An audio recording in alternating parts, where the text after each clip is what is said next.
Hey, it's Deb Calvert. Thanks for coming back to this series that we're doing on critical thinking. It's no more lazy thinking because you want to work on your mental might.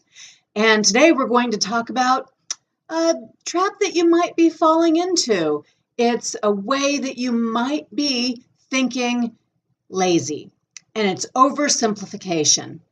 When I say oversimplification, I'm talking about any and all of the ways that we aren't evaluating the evidence. We're not thinking through the information that's been presented, or perhaps we ourselves are not including all of the information in a way that causes there to be a misrepresentation, whether intentional or not. That misrepresentation causes people to be operating on something that has been oversimplified. Not everything has been considered.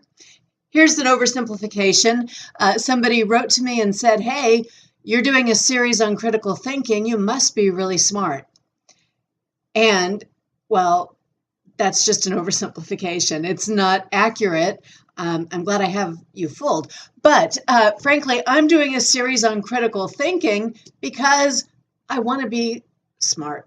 I want to understand how to think better so that I can make more intelligent and better reasoned decisions. So that oversimplification, that assumption that A equals B is simply not true. And we do this really, really often. One example of oversimplification is when we adopt an either-or stance, as if there are only two options. It's either this way or it's that way. We don't allow for any nuance, any third, fourth, or 10th or 100th choice. No meeting in the middle, just this sometimes called black and white kind of thinking, as if there is no gray area that ought to be considered. And frankly, in a world where there is a lot of ambiguity, either-or thinking will typically not serve you all that well. One type of either-or thinking, also an oversimplification, is known as the false dichotomy. The false dichotomy attempts to position two pieces of information or two choices, two options, as if you can only have one, when in fact, many things are not mutually exclusive. You can blend the two choices. You can have both of them. You can find alternatives to them. So don't fall into the trap of a false dichotomy. Look a little closer before you let lazy thinking kick in to take you down one road or the other. You got to challenge both. Here's an example of a false dichotomy.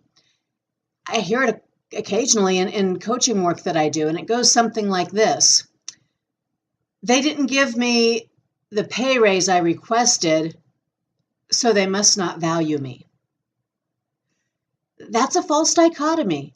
You see, an employer can both choose not to give you a pay raise at this time and highly value your work. Maybe there are some other considerations. They value your work, but they can't give you that raise because of job leveling or fairness or standards that are in place or budgetary considerations. Maybe they highly value your work and in fact are putting together some other package. So they have to say no to this one for now because there's something else that's in the works because they value you. Or maybe it's that they value you and they feel like this particular pay raise is not the best way to express that value that they have. So you can't make these assumptions and think that those two things are mutually exclusive because they can both coexist. We don't want to oversimplify. In contrast to the false dichotomy is the false equivalence, where we take two things and we treat them as if they are equal just because they have something in common. An example of a false equivalence would be, apples and oranges, they're both round and they're both about the same size. So because they're so similar in shape and size, well then of course they must both have about an equal amount of vitamin C. That's a false equivalence. It's not valid. we have to look at any argument to examine the quality and the quantity of evidence before assuming that both are equivalent. Otherwise, we can make some dangerously bad decisions because we make those assumptions based on our own lazy thinking, our own oversimplifications. Let me talk about one more type of oversimplification.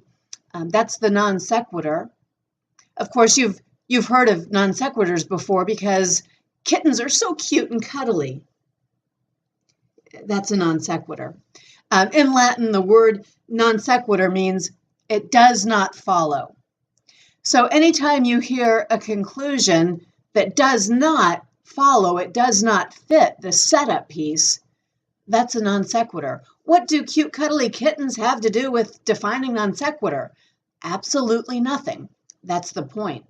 But sometimes people misdirect and oversimplify in this way that it kind of trips us up. We let our lazy thinking kick in there because we don't want to appear that we don't understand. So yes, of course, non sequitur, kittens. Yeah, let's talk about kittens, as opposed to questioning or challenging, exhibiting that we are looking for the connections to be solid before we allow the argument to progress. Okay, well, that's enough for now about oversimplification. I hope you're joining me here often for this series on critical thinking. In the next many videos that I give you, we're going to talk about more of this terminology, more of these kinds of traps that cause us to fall into lazy thinking, and more of the ways that you can avoid those just by understanding them as you develop your mental might.